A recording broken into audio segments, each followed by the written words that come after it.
Welcome to this Airwalk Reply podcast, The Big Questions in Tech, with your host, Alex Hammond, Senior Manager, Abby Wareing, and Head of Architecture, Rob Ellison. Together, they answer the big questions on AI, Part 2. Let's touch on some of the technology-specific challenges that we see for AI.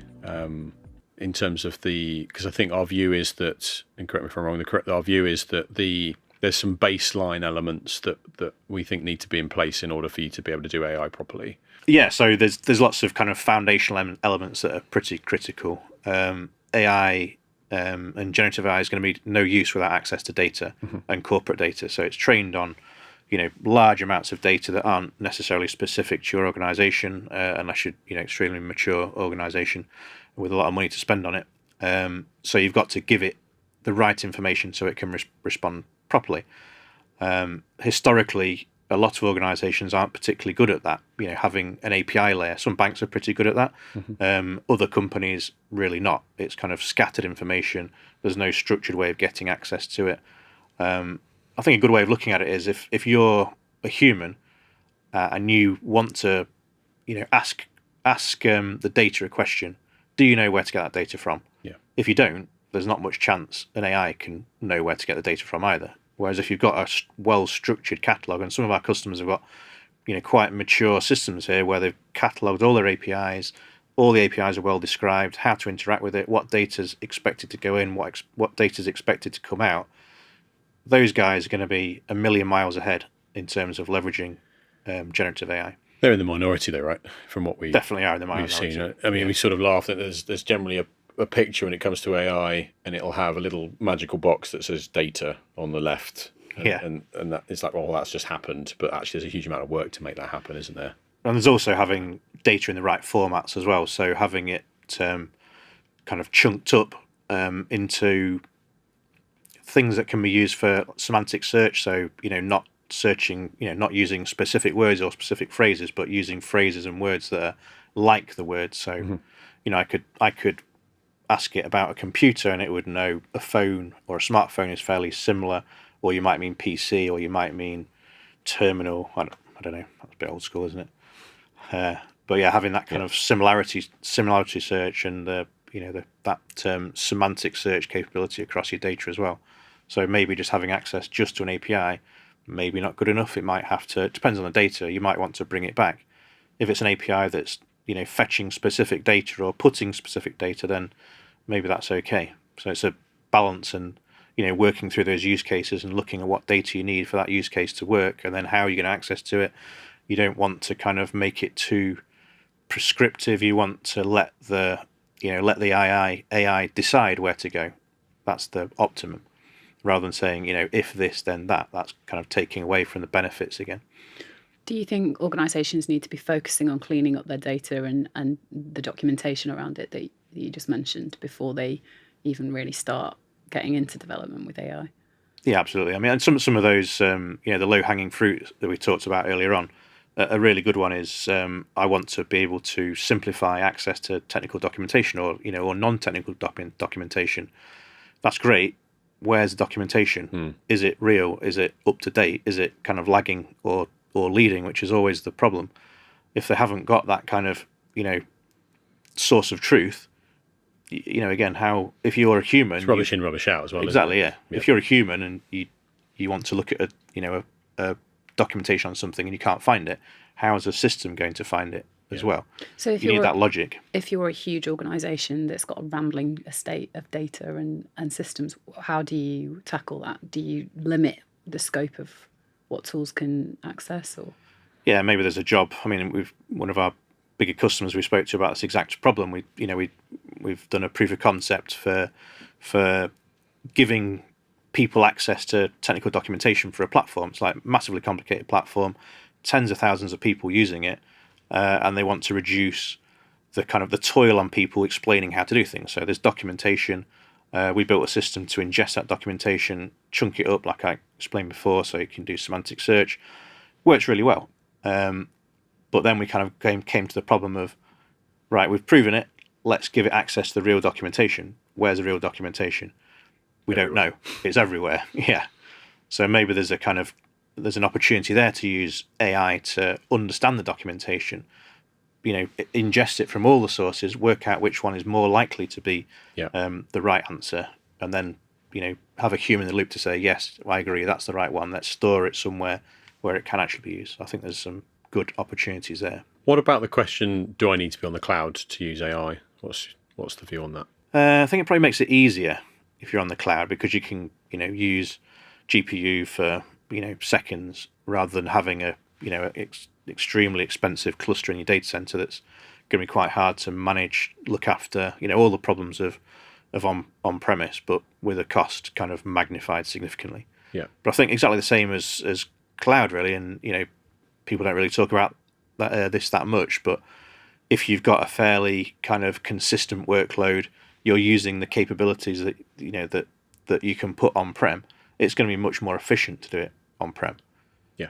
If you're buying it, then there's no one else taking a cut of it. If you're using it to 100% or 90% or whatever, then, or probably even 50%, it's going to be more efficient doing that. But you've got to have built it, you've got to have understood it, you've got to get to that kind of run rate as well. And then you've probably got to worry about bursting and things like that. So there's always going to be a bit of cloud in there. On that topic, there's a lot of noise at the moment about the potential spend involved and the energy consumption of these services, and that could be exponential. So building in FinOps practices and GreenOps practices into your initial sort of framework for assessment, governance and architecture practices is really, really important. And that's something that we're going to be helping clients to think about as they embark on this journey. Yeah, it's interesting, isn't it? It's kind of emerged as I guess if we thought about it hard enough, it would have been an expected consequence, but maybe slightly unexpected or unanticipated. Is just the sheer scale of the energy use and the cost of some of these services. And I mean, I think we've had a few use cases of kind of bank sort of like risk analytics teams suddenly getting access to some of these data models and running them 10, 12 times a day and thinking that's brilliant. And then they've run up £1 million bill in a month. And so it's really not as simple as just pressing the button and run, is it? I think there are a lot of lessons learned from the cloud adoption journey that organisations went on as well, and possibly a lot of organisations haven't realised the cost savings that they expected to from that because they didn't build in those practices at the start of that. So take those lessons learned and apply them to the AI governance that you put in place. I think it comes back to those patterns again, and maybe it's some sub patterns. If you're doing X task, then you might not need to use a general purpose LLM. But I think if you look on the internet and look for examples on how to do all these kind of cool use cases, all of them use kind of lowest common denominator, quite expensive, very big, very complicated language models like ChatGPT. There's no need to do that for lots of use cases. If you're just you want to predict what the next word is in something, huge overkill and huge overspend as well. Your phone, for example, can predict the next word when you're writing a text message. It doesn't use ChatGPT for that, does it? It's using a tiny LLM on your phone. So I think that kind of balance of use cases against technology will be really important as well. Otherwise, you're going to have huge overspends. The kind of what we were talking about before, those kind of when you ask a question, you might have multiple checks in between. So you're going to check what's that person saying. Yeah. So if you've got a kind of a chain, I suppose, a person inputs something. You don't necessarily want to pass that straight through to a language model to get a response. You might want to check what's that person saying. Are they being provocative? Is what they're saying in line with what that system's supposed to do? And then kind of evaluate that, and then pass it to a more complicated LLM that can provide a more detailed response or do whatever it was supposed to be doing, and vice versa. Where that system has responded, you probably want to put some more checks in place. Is it biased? Is it talking about things that you don't want it to be talking about? Like, politics is always a good example. You want to be blocking people from talking about politics or, things like that. So there's multiple different LLMs in a chain there.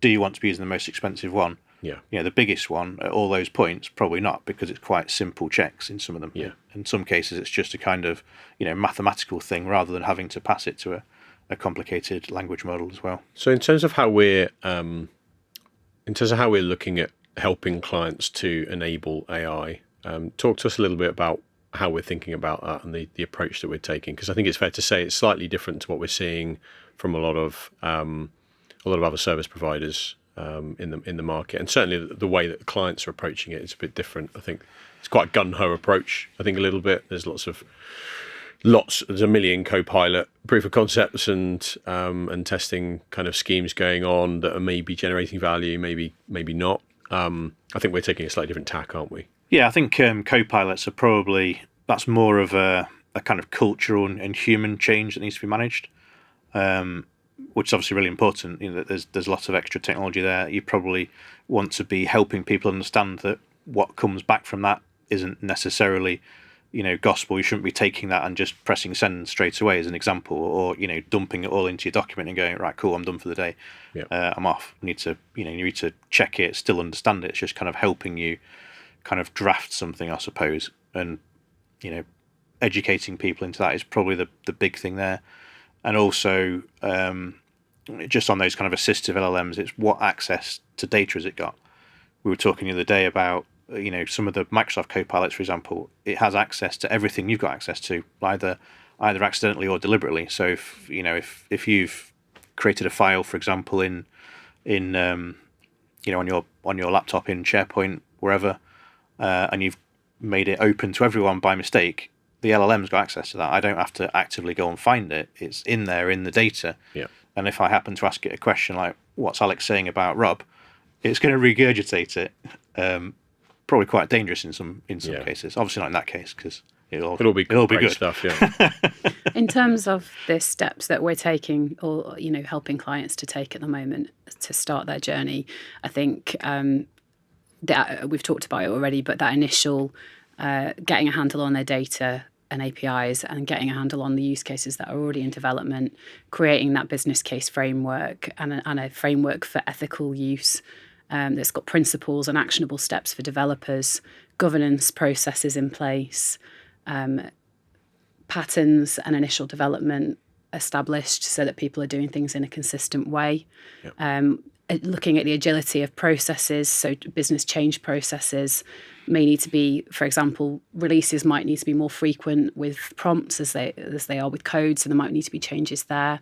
Obviously, team upskilling is really important, and creating training pathways to make sure that people are kind of staying abreast of the technology. And then again, the focus on compliance and making sure that alongside upskilling on the innovation side, people are keeping an awareness of changes to regulation and such. Yeah, I think doing that centrally makes a lot of sense, doesn't it? If you've got, you know, 100 different implementations of a whatever system, a chatbot, you know, it's the kind of common example, and some regulations appear, you don't want to have to evaluate all those 100 slightly different implementations. Yeah. You want to understand, right, I'm going to kind of go and look at my pattern. Everyone's using the same pattern or broadly the same pattern. Let's have a look at that and see if it complies. If it doesn't, kind of tweak it once. There's obviously going to be changes more likely to observability. So, you know, monitoring the AI in the same way you'd monitor a person. You know, are they saying the right things? You know, like a call center, you do kind of post call analysis randomly, probably.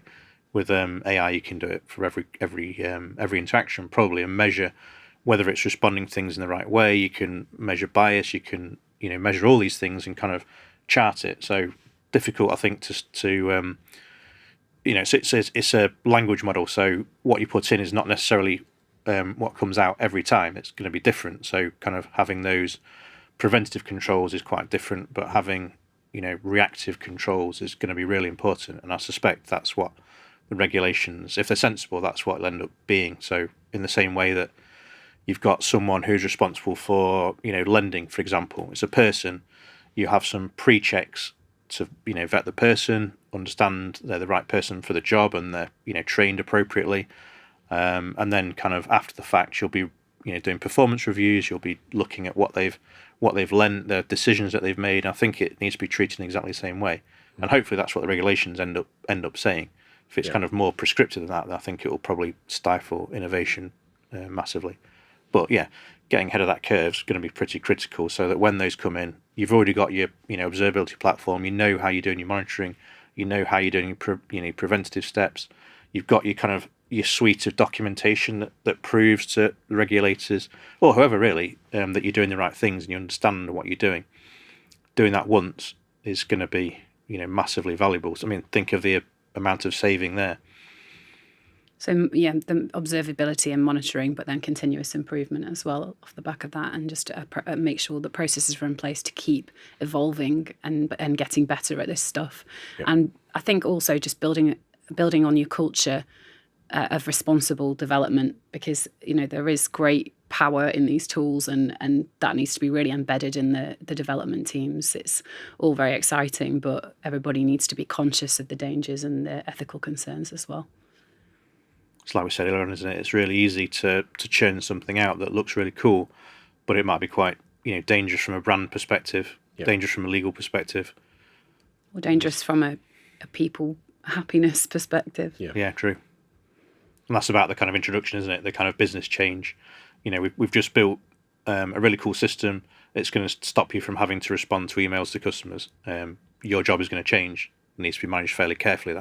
That's all the time we've got. Thank you, guys. Thank you, Rob and Abby. Really interesting discussion. Hopefully everybody enjoyed it. Thank you for joining. Catch us next time for the big questions in tech with Airwalk Reply. Subscribe now so you never miss an episode of the Big Questions in Tech.